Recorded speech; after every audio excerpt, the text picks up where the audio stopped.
This is an NBC News special report. Here's Matt Lauer. We're following some breaking news out of the Vatican right now, where it was announced just moments ago that Pope Benedict XVI will resign. He will resign effective February 28th of this year. Claudio Lavanga is NBC's bureau chief located in Rome. Claudio joins us now on the phone. Claudio, good morning. What can you tell us?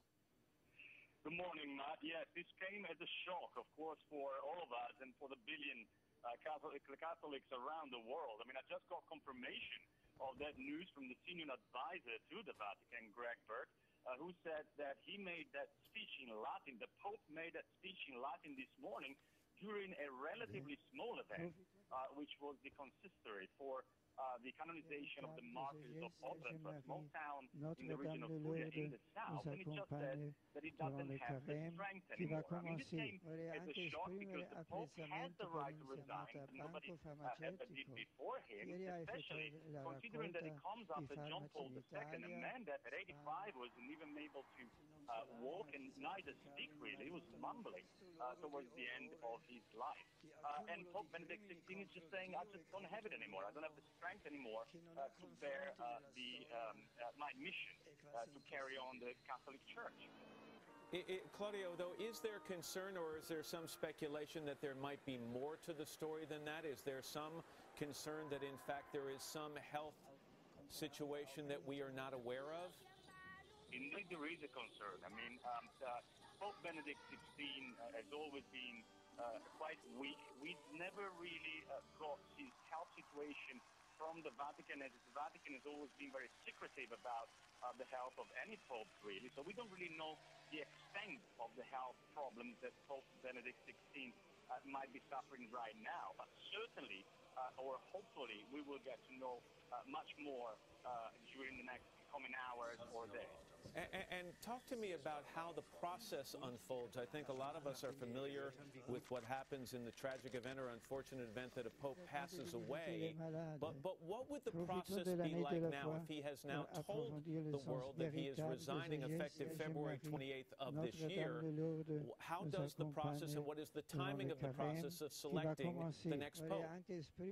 Well, the process will be exactly the same. We will need to have a conclave. Of course, the conclave, which means that all the cardinals from all around the world will have to gather here in Rome. They will have to close themselves into the Sistine Chapel and decide who the next leader of the Catholic Church will be. Of course, the difference here will be that usually when a pope dies, we have the Nomen Dialis, the 9 days of mourning. Well, of course, we will be able to skip that this time. So I am sure that right now all the cardinals are being called upon to come back to Rome and start thinking about who the next pope will be. Let me just make sure I understand what you're saying, Claudio. So does the conclave then begin in advance of the Pope actually stepping down, or does the conclave begin on February 28th or the 1st of March? Well, Matt, this is unprecedented. The Pope resigning, so we'll need to find out from the Vatican exactly what the timing will be. My understanding right now, which is only half an hour after this announcement, is that the conclave will take place immediately after the resignation of Pope Benedict XVI. But we still need to get confirmation. Still early hours. This is breaking news and an unprecedented decision from the Pope. So it really is in some way uncharted territory. All right, Claudio, thank you very much. Stay tuned or stay with us for a second. I might be coming back to you. I just want to make sure that people who are just tuning in understand the news that we are delivering this morning. Word has come from the Vatican this morning. In fact, the Pope himself announced in Latin during a relatively small ceremony that he will resign effective February 28th of this year. He's 85 years old and says he simply doesn't have the strength to do this anymore. George Weigel is NBC News' Vatican consultant. George, good morning to you. Talk to me about your reaction to hearing this news. Good morning, Matt. It's a surprise. Obviously, this hasn't happened since 1296, which is 717 years ago, a papal abdication. The Pope then was Pope Celestine V. He was 85 years old, too, so there's an interesting historical symmetry here. Pope Benedict XVI has said on numerous public occasions that, including his most recent interview book, that were he to come to the judgment that he did not have the physical stamina left to give the church the leadership it deserved, that he would abdicate.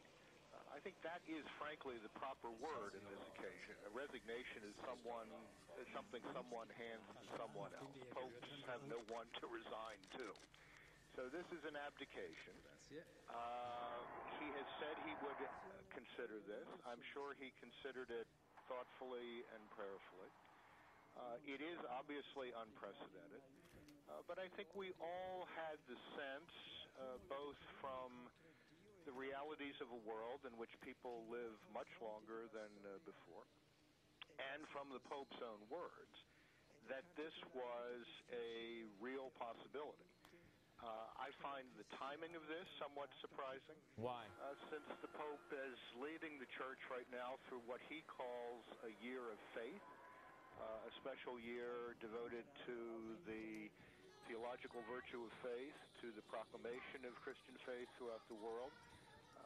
I had thought, and I believe we discussed this with our colleagues at NBC, that were he to abdicate, that might come logically at the end of this year of faith. In any event, it has happened. But George, but the timing of it, does it suggest to you, or does it make you worry that there is something more here in terms of a health issue? Well, it does suggest to me that he has become much weaker in recent months than he was when he summoned this year of faith last fall. All right. We will see how the process unfolds. I'm very interested in what Claudio said about the conclave beginning immediately, which means all parties will be heading for Rome. Well, I think what Claudio says, what he thought that it was perhaps that the conclave would begin immediately after the resignation. Yeah, so in other words, this is not something that would happen in the coming week. It would happen after February 28th. That's right. That's right. No, you can't elect a new pope until the present pope has departed the scene. All right, George Weigel on the phone for us this morning as we have this breaking news out of Rome and the Vatican that Pope Benedict XVI will